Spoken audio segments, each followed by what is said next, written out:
Alright, what's up, folks? Rich Van Tassel with you. Today is Sunday, April 30th.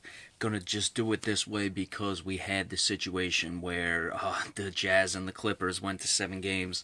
So I wanted to do all the previews for the second round of the playoffs yesterday, but I can't because of that little monkey wrench. So I'll just give you the Celtics and the Wizards right now. Then afterwards, we'll move forward and just give you each one individually. Probably do some of them tonight. And I would guess that the Clippers and the Jazz. Sorry, just typing in something on my computer. That the Clippers and the Jazz, their first game will almost certainly be Tuesday. So right now we're giving you the preview of the Celtics and the Wizards. Obviously, a lot of the discussion has been the bad blood between these two teams. That's certainly going to be something that we're going to look at in this series. As far as the aspect of simply technical fouls might come into play, really in the playoffs, a lot of teams have bad blood or eventually work up to it. I would expect that these teams would already be competitive regardless of if there was any shenanigans going on prior to things getting started in the series. John Wall and Isaiah Thomas is clearly going to be the marquee matchup in this game that we have two of the better point guards in the league. As far as complete point guards, John Wall is clearly the better complete point guard, much more complete point guard. But Isaiah Thomas can certainly score the ball with the best of them. Not that John Wall can't.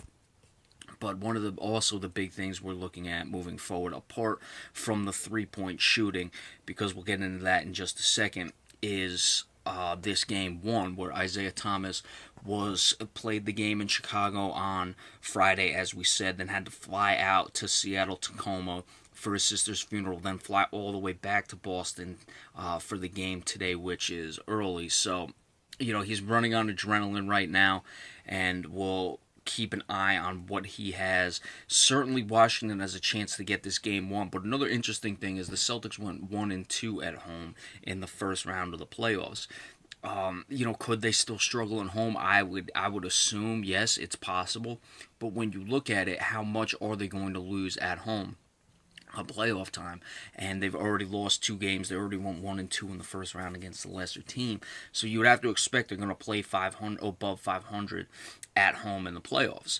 So I'd like to see what happens with this first game and how things move from there. I'm looking at the guard positions and the matchups there. I would give Washington the edge because I think Bradley Beal is a little better than Avery Bradley. The thing is, I think the Celtics, now that Gerald Green has moved into the starting lineup, they can get away with it much more against the Bulls because Markieff Morris is a good player, can certainly post up Gerald Green, but I don't think he's going to be able to kill them such as they were struggling with Chicago, and I think that's going to spread the floor. And I would expect that it's going to be the same, and Amir Johnson is not going to find much of the court. Al Horford against Marcin Gortat. Horford is going to have to keep Gortat off the offensive glass. I don't think Gortat is necessarily as athletic as a Robin Lopez is and as tenacious, but certainly after seeing what Lopez was able to do in the first round, expect Gortat to hit the glass a lot. It's going to really come down to me to the 3-point shooting as anything else, and that's really how it works for the Celtics.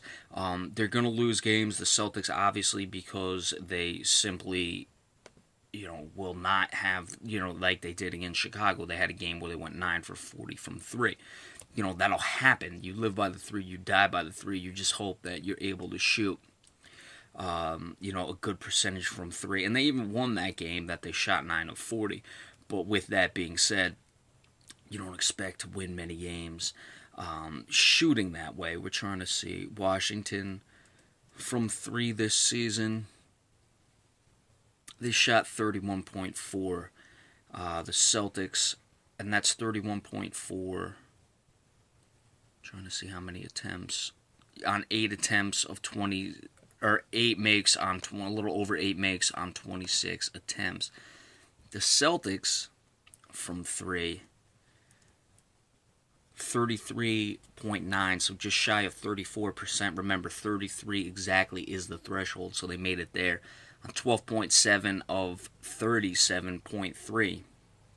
Okay, almost making 13 threes a game. We've talked about that, how important that is, and that to me is going to be the difference here. I expect Washington to win games. Again, I expect the Celtics to miss 3-point shots and have the four games, but for the most part, you'll be able to do it four times, and again, that's the equalizer that I think gives the Celtics a chance against the Cavaliers or any team in the league for that matter. But that's, a different topic for a different day.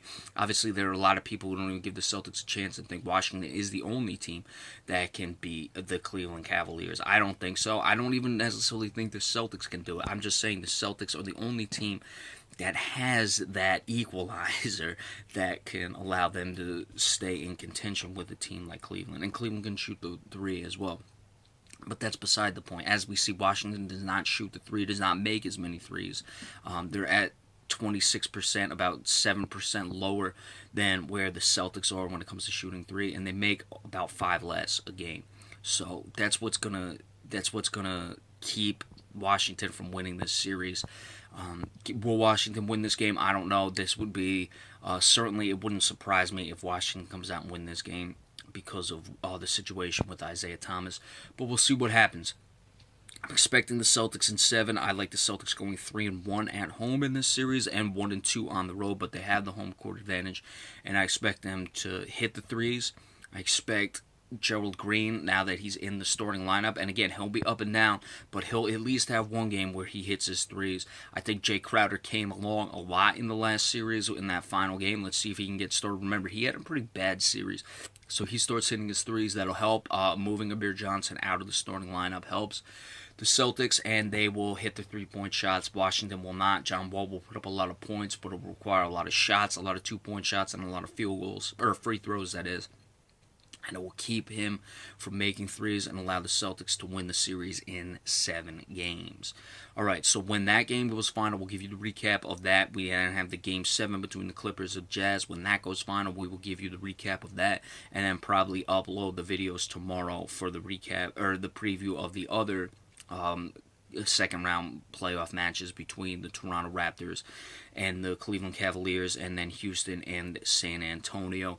Maybe do those tonight and upload them tomorrow. We'll see, but we'll figure it out and we'll get them to you. So we'll see you in a little bit. Thanks so much.